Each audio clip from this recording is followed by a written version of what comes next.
pag talagang malapit ng mga anak yung ating inahing kambing, mga ka-agri, wag na lang talagang palabasin dito sa goat house. Yun po. Hindi po naman tayo sure na mga anak siya ngayong araw, pero kasi nga po itong isang inahing kambing natin, doon ako kanina sa kabila sa ating sagingan, iyak siya ng iyak. At bumalik po siya dito sa loob ng housing, siya lang mag-isa. At after a few minutes, sumama na rin sa kanya yung dalawa, pero ngayon pinalabas na rin dahil po sa iyak siya ng iyak po talaga, mga ka-agri. So minabuti ko siyang ipasok na lang muna dito sa goat house. Naglinis po tayo kagad-agad kasi hindi natin alam kung mamaya ay mga anak siya talaga. Piniprepare na po natin itong ating birthing area dito.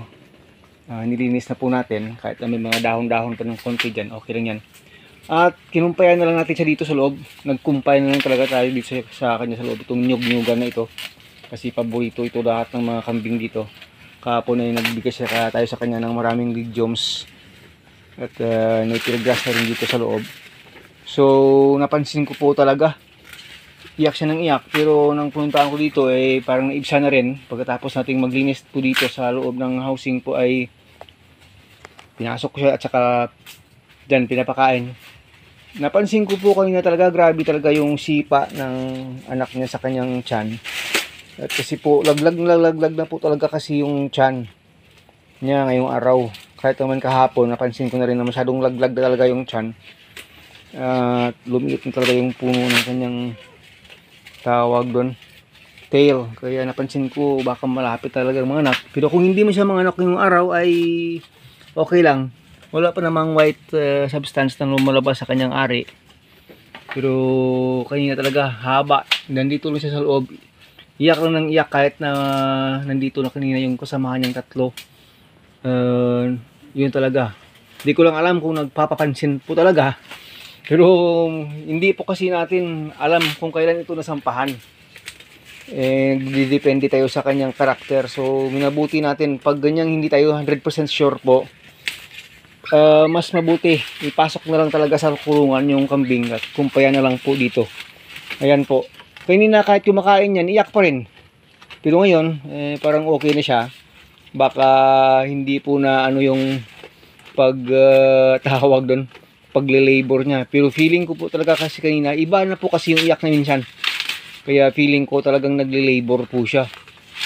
Kung hindi man yan matuloy ngayong araw, malamang bukas ay mga anak po talaga siya, mga kameme, itong ating upgraded na kambing.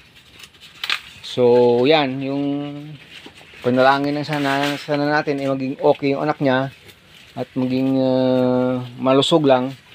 Kasi nga po makulimlim pa ngayong araw, nalusaw na po yung pressure na dating bagyong si Kirubin.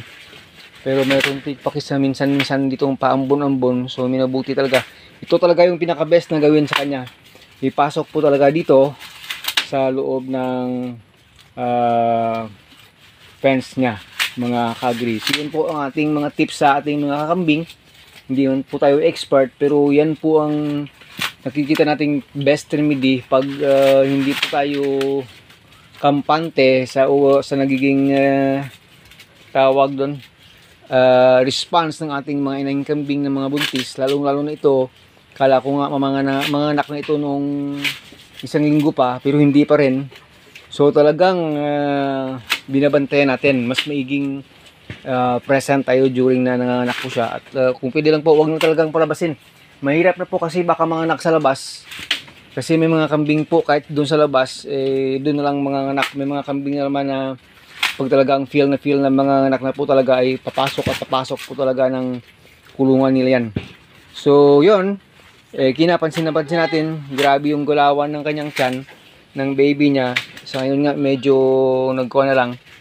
nagpumirmi na lang. Kanina grabe lakas ng sipa dito, parang lalabas yung paa niya sa tiyan ng nanay niya. So yun, pero ngayon dahil ito may dumating ng isang kambing pa sa labas. Ano pa lang magti 10 AM in the morning pa lang, napakaaga pa.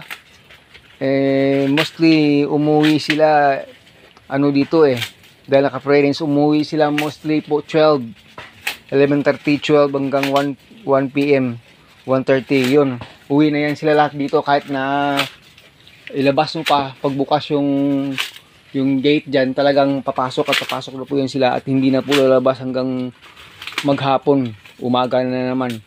So every afternoon po pag pumasok na silang lahat at busog na busog po, nagkukumpay pa rin tayo ng napier grass, kasi marami tayong napier grass sa ngayon. As early kahapon ay kumpay na tayo ng napier grass doon, para po talaga sa kanila yan every afternoon. Kakaunti lang naman sila, yung inahin po natin dito nasa 10 lang naman yung numero nila, yung heads nila, plus ng mga iba nating mga bisiro dito na mga kambing. Yon, kunti lang, mga more or less every afternoon nagbibigay lang ako ng mga 30 to 35 kilos ng napier grass sa kanila, pagkatapos pinilang kumain ng iba't ibang klase ng forages doon sa labas, mga kakambing.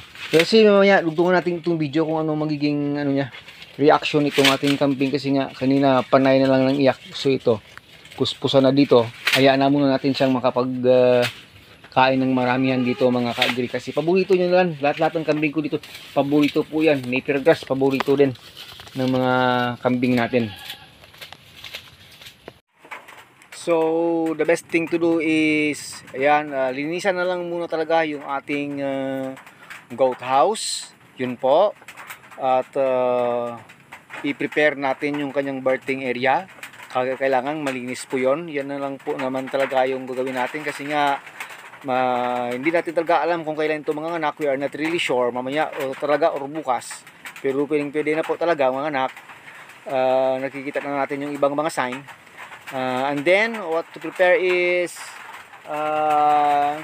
yung mga natin, yung mga tawag doon, pang-trapo natin sa baby, panlinis, yun po. At kung mayroon po tayong pang wound spray para dun sa pusod ng baby niya, at saka sa nanay na rin, pwede na rin yung ating i-prepare na rin. And of course po, yung pakain po sa kanya, kailangan talaga ma-prepare yung pakain. Itong kanyang area po dito, lagyan ng pakain yan mamaya na rin dyan pag ipasok dyan, para kahit sa gabi siya mga anak, kahit wala tayo dito ay okay na po siya. Ano pa ba yung i-prepare natin sa nearly na mga anak ng kambing? Of course po, ensure din natin na hindi siya ma-stress dahil sa ibang mga kambing na pumasok dito, sa pamamagitan po ng sa kanya, isolate sa kanya sa birthing na ito sa kabila, at huwag pasamahan ng ibang kambing. Yun po mga ka-agri. At yung pang-prepare po natin talaga, pati yung kanyang mga vitamins, pwede na rin natin i-prepare yan, at saka mga pang-inject para sa baby after 2 days to 3 days. Yung kanyang iron, vitamin B complex, ADE, at kung kailangan talaga sa mother, yung DCM, yan po yung kanyang mga signs malapit na, kasi pati yung buntot niya paliit na ng paliit, papahiwatig na talagang malapit na. Mamaya baka may makita na tayong parang sabi ko sa inyo, parang white na substance galing sa kanyang ari, ay talagang pwede siyang talagang madali na lang talagang mga nak. Kasi kanina iyak na nang iyak siya, parang nagle-labor. Pero dahil nga yun, sabi ko sa inyo, dahil nga nagbigay tayo ng kumpay, ayun, na naman, wala na naman. Maybe masususpend na rin ng kanyang panganak. Ang pinaka natin is a day or 2 from now, pwede na sa talagang mga ka-agree. Ensure lang lahat ng mga preventive measures na pwedeng mangyaring masama sa kanya, para po walang magiging problema sa kanyang baby. Yun lang naman po. At pati yung goat house, huwag hayaang hindi na secure, kasi pwedeng pasukin ng mga animals dito, yung mga ibang hayop, ng aso o pusa. Dapat naka-insure po yung ating goat house. Pati na po sa masungit na panahon sa ngayon, parang uulan na rin na yung araw mga ka-agri. Yun po ang mga pwede natin talagang i-prepare para po sa malapit ng mga anak nating kambing na ito.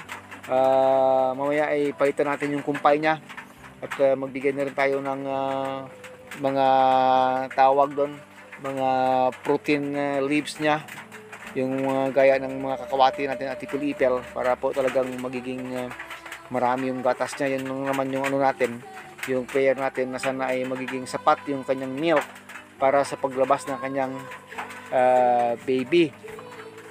Yun lang naman po yung karaniwan na mga pang pinag-prepare natin sa mga kambing na malapit na talagang mga anak. Ewan ko lang sa iba kasi masyadong high-tech yung gamit nila, yung goat area nila. Sa atin po kasi parang mano-mano lang talaga ito, primitive style lang po talaga ito, pero at least po hindi po pwedeng hayaan na lang na basta-basta na lang hindi naka-prepare yung ating birthing. Hindi po gaya ng ibang mga kambing na kung saan-saan na lang nanganak. Siyempre po napakalaki yung risk na pwedeng mamamatay, mawala, or madisgrasya yung baby ng ating magiging bagong kambing na sana. Yun po. Kasi itong ating kambing nga, sabi ko nga kanina ay may grade na ito, upgraded na po. So sayang naman pag hindi na maagapan. Yung problem natin sa gabi siya mga anak at wala tayo dito, yun po. Tingnan natin kung makakabalik tayo mamayang gabi dito. Pag hindi naman ganun kalala yung situation, hayaan na lang natin, baka next days pa lang talaga ito mga anak. Ayan po, gumagalaw-galaw yung kanyang baby sa loob, mga ka-agree. Yan po yung ating happiness, yung ating success pag nanganak ng safe yung ating kambing. At mga signs na padami sila ng padami, sana ay healthy at healthy lang talaga. Kahit na ginawa natin nating lahat na makakaya dito, kasi po talagang minsan hindi natin talaga masabi May mga untoward incidents talaga sa mga kambing. Yung iba nga hindi nakalabas ng tama na mamatay. Yung iba pagkakalabas ilang araw lang na mamatay dahil marami pong consideration, marami pong factor. So dapat gawin natin yung lahat nating makakaya sa pag-aalaga ng kambing. Kung talagang hindi will ni Lord na dadami or mabubuhay yung mga anak, wala tayong magagawa doon. So yun mga ka-agree, huwag po masyadong pahabain itong video natin. Nagsishare lang po tayo kung paano natin ipiprepare yung ating inahin na malapit na talagang mga anak. Until here na lang, this is your friend once again, Agritechnics TV. Pag may maganda po kayong question, idea, paki-comment na lang po sa ating video sa comment section below po. Maraming salamat. God bless us all once again. This is Agritech. Mabuhay ka magsasakang Pilipino.